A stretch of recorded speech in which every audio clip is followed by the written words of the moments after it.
Бисмилла, вальхамдулилля, вассалату вассаламу аля расулилля. Урматтуу мусулман бир тууганым, мечитке жамаат менен биргеликте окуу алуу үчүн ташталган кадамдардын сообу аябай улуу. Пайгамбарыбыз саллаллаху алейхи вассалам бизди жамаат менен биргеликте намаз окууга кызыктырган. Жана буга пайгамбар саллаллаху алейхи вассалам өзү өтө чоң маани берген. Ал эми жамаатка намаз окууга келбей койгондорду пайгамбар саллаллаху алейхи вассалам аларга катуу эскерткен. Алардын бир мунафык белгилери бар экени тууралуу бизге кабар берген. Жамаатка келбей койгондордун үйүн барып өртөсөм дегенде пайгамбар саллаллаху алейхи вассалам өзүнүн мына ушундай катуу сөздөрүн айтканга чейин барган. Демек, урматтуу мусулман бир тууганым, биз жамаат намазына өтө чоң көңүл бурушубуз керек. Албетте жамаат намазынын сообу дагы аябай улуу. Ушул жамаат намазы ташталган кадамдардын дагы сооптору аябай улуу. Пайгамбар саллаллаху алейхи вассалам бул тууралуу өзүнүн көптөгөн хадистеринде өтө көп артыкчылыктарын бизге баяндап берген. Мына ошон үчүн пайгамбар саллаллаху алейхи вассалам өзү жамаатка өтө чоң көңүл буруп, жада калса пайгамбар согушуп аткан болсо дагы, уруштарда жүргөн болсо дагы, ошол согуш майданында турган болсо дагы, бул жамаат намазына маани берип, сахабалар менен биргеликте жамаат намазын окушкан. Аллах Таала Кур'ан-ы Каримде пайгамбар саллаллаху алейхи вассаламга ошол уруш учурунда кантип намаз окуру тууралуу Кур'анда түшүрүп, пайгамбар саллаллаху алейхи вассалам салатул хауф деп, ошол коркуу намазы деп үйрөткөн. Албетте пайгамбар саллаллаху алейхи вассалам мына ошол согушта дагы мына ушундай намазга, жамаат намазына маани берип, жамаат менен биргеликте намаз окуган. Албетте пайгамбар саллаллаху алейхи вассалам урушка чыкканда бир эле жолу чыккан эмес. Алымдар эскерет, пайгамбар саллаллаху алейхи вассаламдан келген салатул хауфтун ошол согушта кантип намаз окулат, ошонун сүрөттөрү, көрүнүштөрү 24-төн ашкан деген. Демек, урматтуу мусулман бир тууганым, пайгамбар саллаллаху алейхи вассалам айсыл урушка чыкпасын, намаздарды жамаат сүрөтүндө окуган. Жада калса пайгамбар саллаллаху алейхи вассалам өзү ооруп жаткан кезде дагы бул жамаат намазына маани берген. Пайгамбар саллаллаху алейхи вассалам өзүнүн ошол өлүм төшөгүндө ооруда жаткан кезде Айша энебиз баяндап берет, пайгамбар саллаллаху алейхи вассалам ушундай катуу ооруп өзүнөн кетип калды дейт. Өзүнө келген кезде пайгамбар саллаллаху алейхи вассалам эң биринчи сүйлөгөн сөзү эмне болду дейт? Ас-соллан-нас, адамдар намаз окуштубу? Жамаат намаз окуду деп сурады дейт. Айша энебиз алар сизди күтүп жатат дегенде пайгамбар саллаллаху алейхи вассалам кумгандап келгиле, мен дарат алам деп пайгамбар саллаллаху алейхи вассалам өзү дарат алып, кайра өзүнө келип жыгылып калат. Кайра дагы өзүнө келген кезде пайгамбар саллаллаху алейхи вассалам сөзү жанагы эле сөз. Адамдар намаз окудубу? Жамаат намаз окуду деп пайгамбар саллаллаху алейхи вассалам ошентип кайра өзүнөн кетип калат. Кайра өзүнө келген кезде жанагы баягы сөздү кайталап, кайра ошентип өзүнөн кетип калып, кайра өзүнө келип пайгамбар саллаллаху алейхи вассалам Абу Бакырга буйрук кыла, ал жамаатка имам болуп өтүп берсин деп айткан. Башка риваяттарда пайгамбар саллаллаху алейхи вассалам өзү ошол эки адамды чакырып, эки адамга эки кол менен асылып, таянып, путу жерге сүдүрөлүп, жамаат намазына чыгып, имам болуп намаз окуп берди деп риваяттар келет. Демек, урматтуу мусулман бир тууганым, пайгамбар саллаллаху алейхи вассалам өзү дагы ооруп жаткан болсо дагы, согушта урушуп аткан болсо дагы, мына ушул жамаат намазын таштаган эмес экен. Бул эмнеге далалат кылат? Жамаат намазынын ушундай улуу намаз экенин далалат кылат.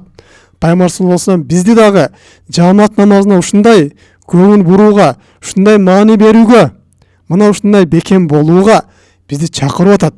Албетте пайгамбар саллаллаху алейхи вассаламдан таалим алган анын сахабалары, андан кийин келген солих кишилер дагы ушундай маани беришкен. Алар жамаат намазына өздөрү бекем болуп, жана өздөрүнүн балдарын дагы мына ушул жамаат намазга бекем болууга үйрөткөн. Аларга ушундай оор күн келе турган болсо дагы, алар төшөктө жаткан болсо дагы, аларга жетип келген оорунун сыноосунан дагы бул жамаат намазынын сыноосу оорураак болгон. Алар жамаат намазын каза кыла турган болсо, ошол денесине жеткен оорудан дагы каттуураак өкүнүшкөн, каттуураак кайгырышкан. Жада калса ушул жамаат намазынан калып калам деп өздөрүнүн ооруларын дарылантканды да кечиктирген. Аны кечиктирип, анын ордуна жамаатка келишкен. Мына ушундай маани беришкен. Жаңы үйлөнгөн болсо дагы, муну ошол көшөгөнүн артында жатпастан жамаат намазы каза болуп калат деп жамаатка келишкен. Алардан сураган кезде, сен жаңы үйлөндүң го, үйүндө жатып берсең болот го деген, мен ошол жаңы үйлөнгөн аялым мени жамааттан тосуп кое турган болсо, албетте суу марва деген өтө жаман аял болот ал деген.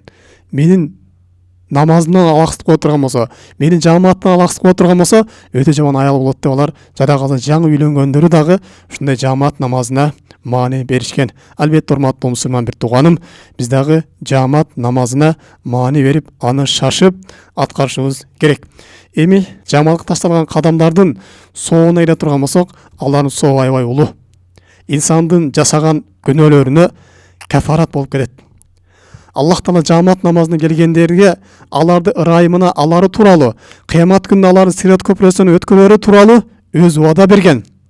Кыямат күнүндө жамаат намазына түндө эстен келгендерге Аллах Таала аларга кыямат күнү толук нур берери тууралуу убада берген. Ким жамаат намазына намаз окуп турган болсо, алар Аллах Тааланын коргоосунда болору тууралуу кабар берген.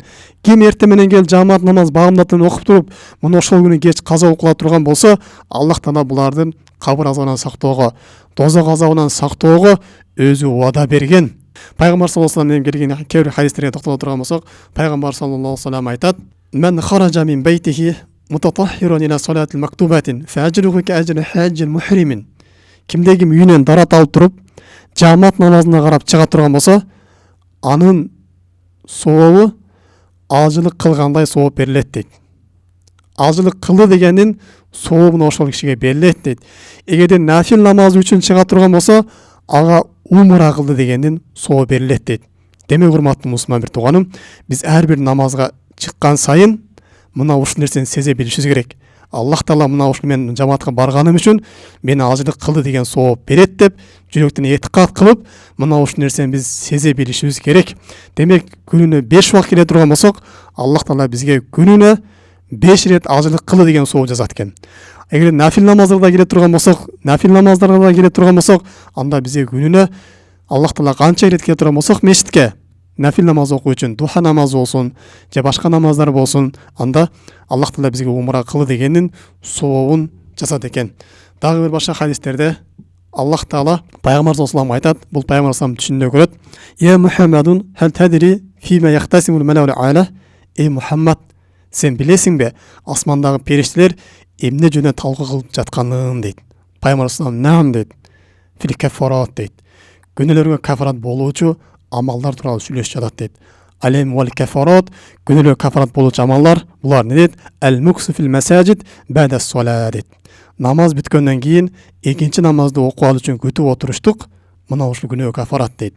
Вал машю алал aqdami илал жамаати, жана ошондой эле жамаатка ташталган кадамдар, булар дагы жасаган күнөөлөргө кафарат дейт. Вал испал вуду фил макарих, жана сен өзүңө жакпай турганда дарат алыштыгың, бул да сен жасаган күнөөлөрүңө кафарат болору тууралуу периштелер ушул жөнүндө жогоруда талкуу кылышты деп Пайгамбар саллаллаху алейхи ва саллям айтат.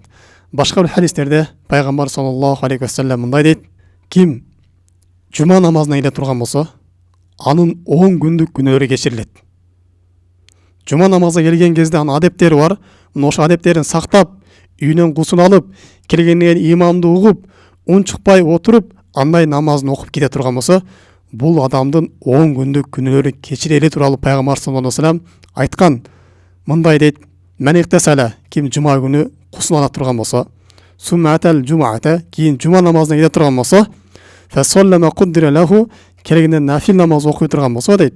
Келип мешитке тахиятул масжид намазды окуп туруп, андан отура турган болсо, сумма ансата хатта яфруга хутбатиги, кийин имам хутбага чыгып туруп хутба кылган кезде унчукпай отура турган болсо, сумма юсалли мааху, кийин имам менен чогуу жума намазын окуй турган болсо, куфира лаху ма байнаху ва байнал жумаатил ухра, анын эки жуманын ортосундагы жасаган күнөөлөрүнүн баары кечирилет. Ва фадлин саласат айями, жана ага кошумча да 3 күн кошулуп берет деп Пайгамбар саллаллаху алейхи ва саллям айтат. Демек, ким жума намазына да келе турган болсо, анын 10 күндүк күнөөлөрү кечирилет экен. Демек, урматтуу мусулман бир тууганым, бул жамаат намазынын, жамаатка ташталган кадамдардын фазилеттери аябай улуу. Аларга көптөгөн сооптор берилет. Биз жамаатка келүүгө аракет кылышыбыз керек. Жана ошондой да башка бирөөлөр жамаатка алып келе турган болсок, аларга да берилген сооп сизге бериле берет.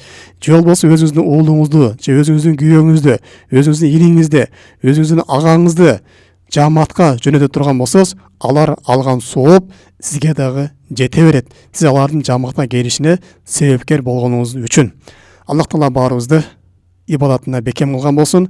Кыямат күнүндө бизди дозоктон арылтып, бейиштин берген болсун. Субханака Аллахумма бихамдик, ашхаду ан ла илаха илля анта, астагфирука ва атубу илейк. Ассаламу алейкум ва рахматуллахи ва баракатуху.